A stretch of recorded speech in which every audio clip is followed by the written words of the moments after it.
Welcome back again to our YouTube channel, Zion Kenya TV. Ladies and gentlemen, I believe that this evening you are well wherever you are. I was attentively following the President of Republic of Kenya, Dr. William Samoei Ruto, in Eldoret. And in his speech, he again somehow or seems to lecture Raila Amolo Odinga together with his Azimio brigade. And two things happen at a time. That in the 10th devolution conference, which kick off today, where the US ambassador also was with William Samoei Ruto, and she described election in Kenya as a freest and fairest and most credible in the history in the Republic of Kenya. And this has made me to flash back several questions that most of politicians used to say behind. So in this analysis, I want us to analyze that what made William Samoei Ruto to lecture Raila again in his demos, and why did United States of America describe Kenyan's election as the most freest and the fairest.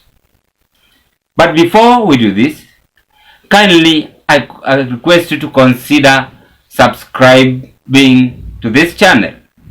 You like this video, you share to your friends, family and relatives, and as well you normally do, you give your opinion at the comment section below after we've listened to this video that I want to share to you. And here is the video on how Ruto was lecturing Raila in Eldoret. So tumewaambia wachaneni kutusumbua na masufuria kwa kichwa. Twende shambani. Twende tuzalishe chakula. Na mimi nataka niwahakikishie kwa makadirio yetu, our projection, mwaka uliopita tulizalisha makunia milioni 44 last year. Saa hizi kwa makadirio yetu tunangojea magunia milioni 61. Tumeongeza by 15 million bags. Na mimi ninapanga ile mbolea mulitumia milioni 1 mwaka huu, mimi mwaka ujao nimewapangia mbolea milioni 2 hapa Uasin Gishu.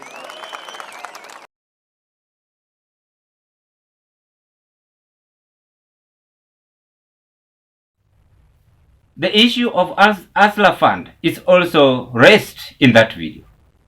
The issue of Finland is also raised in that video.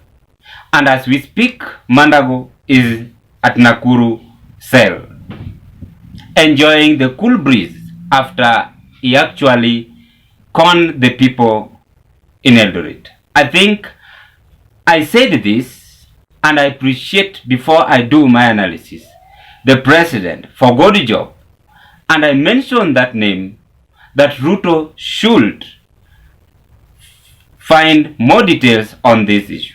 Because when you looked at that beautiful lady who was crying for the help from the national government, and I decided to put myself in the shoe. And absolutely, I want to congratulate the government for good job and the president for what he has done.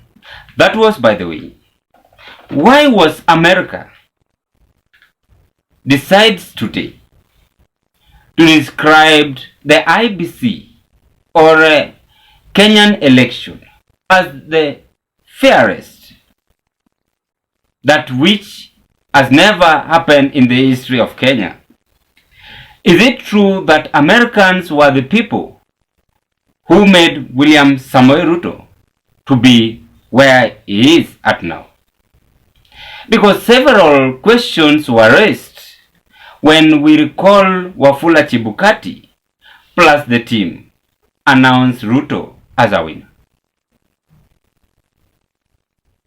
As the president in the Republic of Kenya, Uhuru Kenyatta, was confused and allowed Ruto to be the president.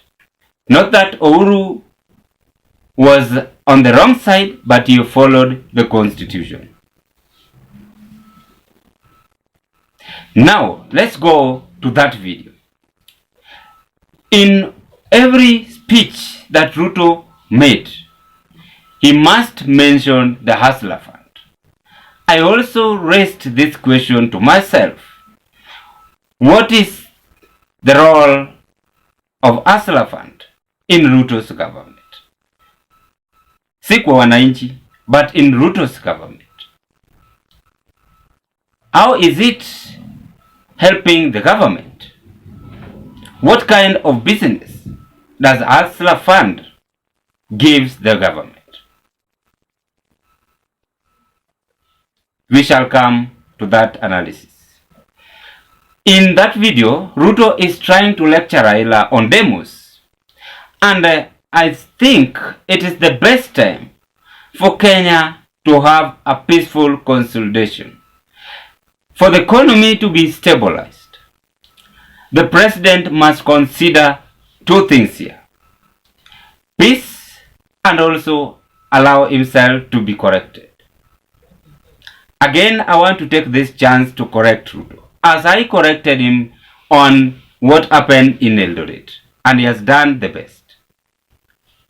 He must, and he will, and he must follow this. He must have a talk with the current opposition for in order to run the government. He must be in good terms with the former Prime Minister plus other Azimio brigades. Then lastly, he must seek advice, not only from Mudavadi, because that is the role Mudavadi is doing as at now.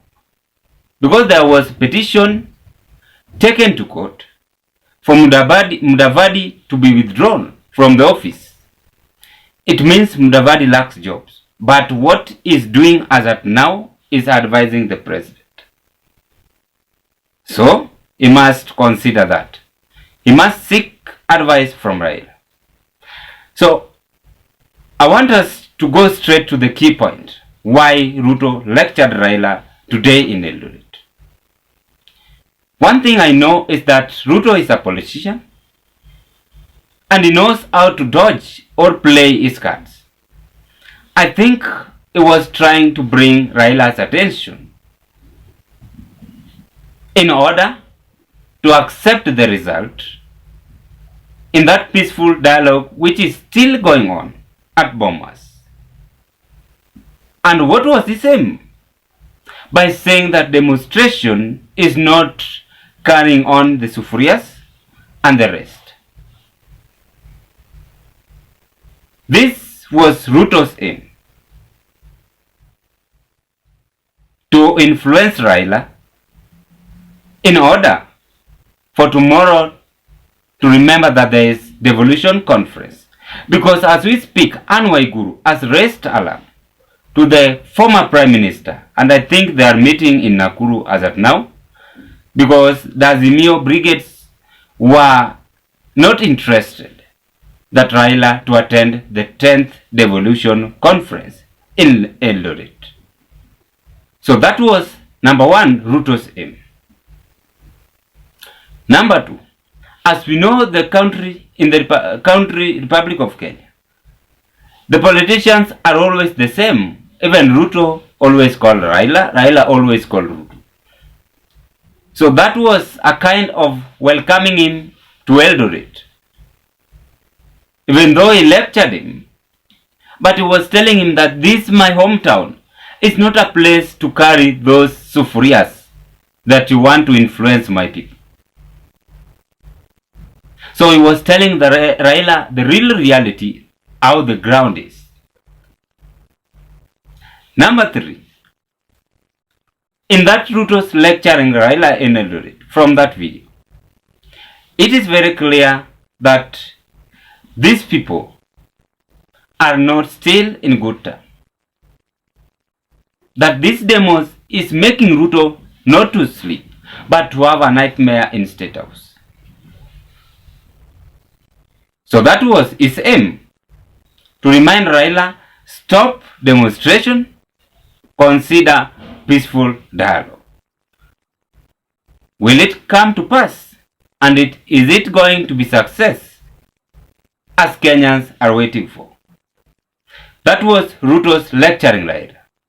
Let's go to Finland issues on what Ruto said in that video. That nyinyi mmeniabisha sana. It is very clear that Mandago played the people of Uasin Gishu. And even me, I fail it. Assume you are a leader wherever you are, and the residents are crying for you for justice. Do you think your sons will one day have future? Do you think your sons will one day pass whatever you are passing through or you are doing to the other people who surrounds you? So what was Ruto's aim to storm Mandago? Ruto's aim is clear, and he has shown justice as the president. But we believe that this justice must be truth, and this fund must be refunded back to the people in Uasin Gishu.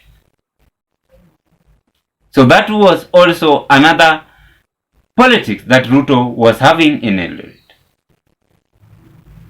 Plus the Asla fund, which I don't want to mention. So it is very true when we go back to United States of America, praising the election in the Republic of Kenya, that it was fair enough. And that speech, which was made today by the US ambassador, it is a reflection that tells Raila that stop demonstration. And after that speech, you are seeing Ruto in Eldoret town trying to block Raila. In any case, is planning to demonstrate. Ladies and gentlemen, what are your view on today's analysis? It is only 7 years for us to reach the Vision 2030 in the Republic of Kenya.